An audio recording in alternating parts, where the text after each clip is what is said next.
ஸ்ரீ குருப்யோ நமஹ. ஹரிஹி ஓம். எல்லாருக்கும் நமஸ்காரம். எல்லா முமுட்சுக்களுக்கும் சாதகர்களுக்கும் என்னுடைய அன்பான நமஸ்காரங்கள்.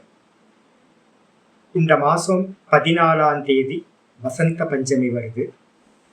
பிப்ரவரி மாதம் 14ஆம் தேதி வசந்த பஞ்சமியிலிருந்து காலையில் 9:30 to 10:30 9:30 10:30 மணி வரைக்கும் ஜூம் மீட்டிங்கில் பார்த்தீங்கன்னா நம்ம கிளாஸ் யோக சூத்திர கிளாஸ் ஆரம்பிக்க போகிறோம். பதஞ்சலி மகரிஷியோட யோக தர்ஷனம் அப்படின்னு சொல்லலாம். அந்த யோக தர்ஷனம் பார்த்தீங்கன்னா பதஞ்சலி சூத்திரங்கள் பேஸ் பண்ணி நம்ம படிக்க போகிறோம். இந்த பதஞ்சலியோட யோக சூத்திரத்துக்கு வியாச மகரிஷி பார்த்தீங்கன்னா பாஷ்யம் பண்ணியிருக்காரு. அப்போ பதஞ்சலி யோக சூத்திரம் படிப்போம், கூடவே பார்த்தீங்கன்னா வியாசரோட பாஷ்யத்தோட படிக்க போகிறோம். யாருக்கெல்லாம் பார்த்தீங்கன்னா யோக ஃபிலாசபி நல்லா தெரிஞ்சுக்கணும், யோகத்தை பற்றின கிளாரிட்டி எனக்கு நல்லா முழுசாக வரணும் அப்படின்னு தெரிஞ்சுக்க ஆசைப்படுறோமோ அவங்கெல்லாம் பார்த்தீங்கன்னா இந்த கிளாஸில் கலந்துக்கிறதுக்கு அருகதை உள்ளவங்களா நாங்கள் நினைக்கிறோம், தகுதி உள்ளவங்களா நினைக்கிறோம். அப்போ நிறைய பேர் யோகத்தில் ஈடுபடுறோம், நிறைய யோகாசனங்கள், பிராணாயாமம், நிறைய மந்திர ஜபங்கள்லாம் பண்ணுறவங்க நிறைய பேர் இருக்கும். ஆனால் யோக ஃபிலாசபி என்னன்னு நமக்கு தெரியாது. சித்தாந்தம் தெரியாமல் நம்ம என்ன பண்ணுறோம், சின்ன சின்ன கிரியைகளில், யோகாசனம் மாதிரியான கிரியைகளில், அஷ்டாங்க யோகம் இதெல்லாம் பண்ணுறோம். ஆனால் வாஸ்தவத்தில் யோக ஃபிலாசபி தெரிஞ்சிருந்துச்சு அப்படின்னா ரொம்ப உபயோகமாக இருக்கும். இந்த யோகம் அப்படின்றது வேதாந்திகளுக்கு தேவையா, வேதாந்தம் படிக்கிறவங்களுக்கு, பிலாசபி படிக்கிறவங்களுக்கு தேவையா அப்படின்னா கண்டிப்பா தேவை. சாதகர்களுக்கு பார்த்தீங்கன்னா 3 கேட்டகரியா நம்ம என்ன பண்றோம், சாதகர்களை பிரிக்கிறோம். ஒன்று பார்த்தீங்கன்னா சாதனைகள் பார்த்தீங்கன்னா சாதன சதுஷ்டயம் சொல்லக்கூடிய விவேகம், வைராக்கியம், சமாதி, சட்க சம்பத்தி, முமுட்சுத்துவம் சொல்லக்கூடிய சாதன சதுஷ்டயம் சொல்லக்கூடிய தகுதிகளை அடையிறதுக்கு யோக அபியாசம் தேவைப்படுது, யோக சாதனைகள் தேவைப்படுது.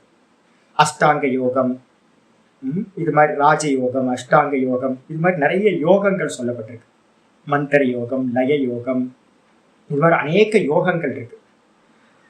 அதுக்கப்புறம் பார்த்தீங்கன்னா சகுண பிரம்மம்னு சொல்லக்கூடிய ஈஸ்வரனை அடையிறதுக்காக பகவத்கீதையில பார்த்தீங்கன்னா 8வது சாப்டர்ல இருந்து 12வது சாப்டர் வரைக்கும் கீதாச்சாரியர் கிருஷ்ண பரமாத்மா அநேக யோகங்களை சொல்றார்.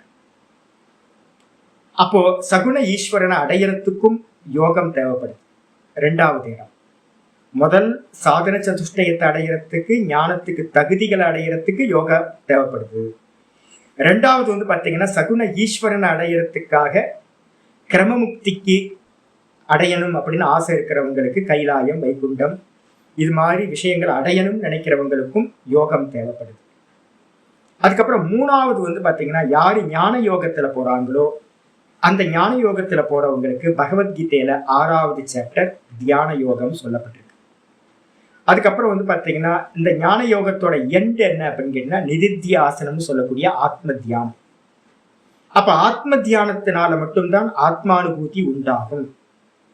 அப்ப அந்த ஆத்மானுபூதி உண்டாகிறதுக்காக பார்த்தீங்கன்னா தியானம் அவசியமாக செய்யப்பட வேண்டும் அப்படின்னு பகவத்கீதையில கிருஷ்ண பரமாத்மா சொல்றார். அப்ப 3 இடத்துல யோகம் தேவைப்படுது. ஞான யோகத்துக்கு தகுதியை அடையறதுக்கான சாதன சதுஷ்டயத்தை அடையறதுக்கும் யோக அபியாசம் தேவைப்படுது, ஞானத்துக்கு முன்னாடி. அப்புறம் கடைசியில யோகம் தேவைப்படுது, தானா நீன்னு ஆத்ம அனுபவத்தை அடையறதுக்கு யோகம் தேவைப்படுது. அதுக்கு பேர் ஆத்ம தியானம். இந்த 2 ஆரம்பம் முடிவு.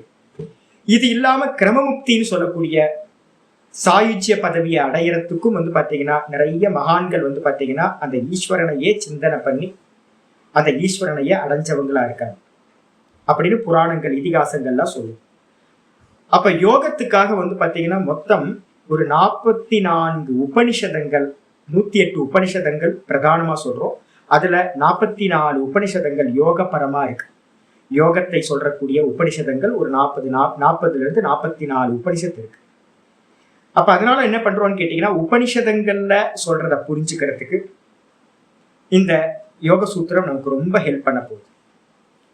அது மட்டும் இல்லாம வைதிக யோகம் அப்படின்னு நம்ம சொல்றோம். பதஞ்சலி யோகம்னா என்ன, வைதிக யோகம்னா என்ன, இதை பத்தி நிறைய பேருக்கு புரிதல் இல்லாம இருக்கு. உபனிஷதங்களும் பகவத்கீதை மாதிரியான வேதாந்த கிரந்தங்களும் என்ன பண்ணுது, யோகத்தை அதிகமா சொல்லுது. அப்ப அந்த யோகம் எப்படிப்பட்ட யோகம்? பதஞ்சலி யோக சாஸ்திரத்துக்கும் நம்ம வைதிக யோகத்துக்கும் எதுல சிமிலாரிட்டி இருக்கு, எதெல்லாம் நம்ம அந்த பதஞ்சலி யோக சூத்திரத்துல இருந்து அடாப்ட் பண்றோம், ஸ்வீகாரம் பண்றோம், எதெல்லாம் பதஞ்சலி யோக தர்சனத்துக்கும் வேதாந்த தர்சனத்துக்கும் எதெல்லாம் டிஃபரன்ஸ் இருக்கு, வேற்றுமை இருக்கு அப்படின்றதையும் நம்ம இந்த தர்சனத்தை படிக்கிறது மூலமா அறிஞ்சு கொள்ள முடியும். அப்ப அதனால பாத்தீங்கன்னா பகவத்கீதை படிக்கிறவங்களா இருக்கட்டும், உபனிஷத்து படிக்கிறவங்களா இருக்கட்டும், அவங்க எல்லாத்துக்கும் பிரம்மசூத்திரம் படிக்கிறதுக்கும் மற்ற தர்சனங்கள் படிக்கிறதுக்கும் முக்கியமா இந்த யோக தர்சனம் ஹெல்ப்பா இருக்கும்.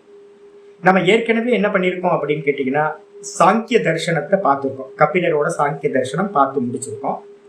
அந்த கபிலரோட சாங்கிய தர்சனம் பண்ணதுக்கு பிறகு இப்ப 2வது தர்சனமா இந்த பதஞ்சலியோட யோக தர்சனத்தை நம்ம பார்க்க போறோம். அதனால முமுட்சுக்கள் பாத்தீங்கன்னா முமுட்சுக்களாகவும் சாதகர்களாகவும் யாரெல்லாம் யோக அபியாசம் பண்றவங்களா இருக்கமோ அவங்களுக்கு அந்த யோக சித்தாந்தத்தை தெரிஞ்சுக்கிறதுக்காக இந்த பதஞ்சலி யோக சூத்திர வகுப்புல கலந்துக்கிட்டா ரொம்ப உபயோகமா இருக்கும். இந்த வகுப்பு பாத்தீங்கன்னா எல்லாமே ஃப்ரீயா தான் நடக்கிறது. வித்யா விற்பனைக்கு அல்ல, இது ஃப்ரீயா தான் நடக்க போகுது. நாங்க பாக்குறது என்னன்னு பாக்குறோம், உண்மையிலேயே தகுதி இருக்கிறவங்களை மட்டும்தான் நாங்க பாக்குறோம். யாருக்கு பாத்தீங்கன்னா இந்த யோக சாஸ்திரத்தை சின்சியரா கத்துக்கணும்னு ஆசை இருக்கோ, இந்த சாஸ்திரம் பாத்தீங்கன்னா ஆல்மோஸ்ட் பாத்தீங்கன்னா 1 இயர் போக போகுது.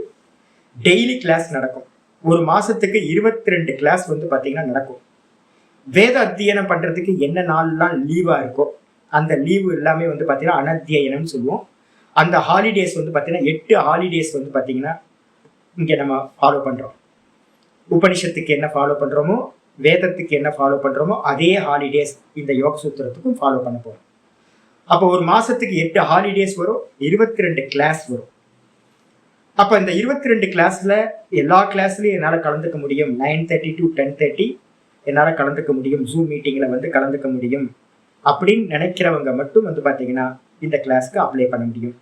என்னோட ஃபோன் நம்பர் பாத்தீங்கன்னா கீழேயே கொடுத்துட்டு இருக்க நம்பர் இருக்கு. இந்த நம்பருக்கு பாத்தீங்கன்னா ஈவினிங் பாத்தீங்க அப்படின்னா ஒரு 5 o'clock மேல ராத்திரி பாத்தீங்கன்னா 10 மணிக்குள்ளார யாரு வேணாலும் என்னை தொடர்பு கொண்டு இந்த கிளாஸ்ல பாத்தீங்கன்னா கலந்துக்கிறதுக்கான ஜூம் லிங்கை என்கிட்ட இருந்து வாங்கிக்கலாம்.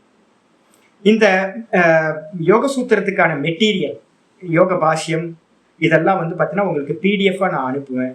அந்த பிடிஎஃப் நீங்க பிரிண்ட் பண்ணி வச்சுக்கிட்டு அதை ஃபாலோ பண்ண முடியும். எந்த சந்தேகம் இருந்தாலும் என்கிட்ட நல்லா கேட்க முடியும். இது கிளாஸ் தான் நடக்க போகுது. அதனால பாத்தீங்கன்னா டீப்பா அனலைஸ் பண்ணணும், சூத்திரங்களை நல்லா தெரிஞ்சுக்கணும், டீப்பா தெரிஞ்சுக்கணும் அப்படின்னு யாருக்கெல்லாம் ஆசை இருக்கோ அந்த முமுட்சுக்களை எல்லாத்தையும், சாதகர்களை எல்லாத்தையும், யோகாபியாசிகளை எல்லாத்தையும் நான் 2 கரம் கூப்பி அன்போட வரவேற்கிறேன். ஹரி ஓம், ஹரி ஓம், ஹரி ஓம்.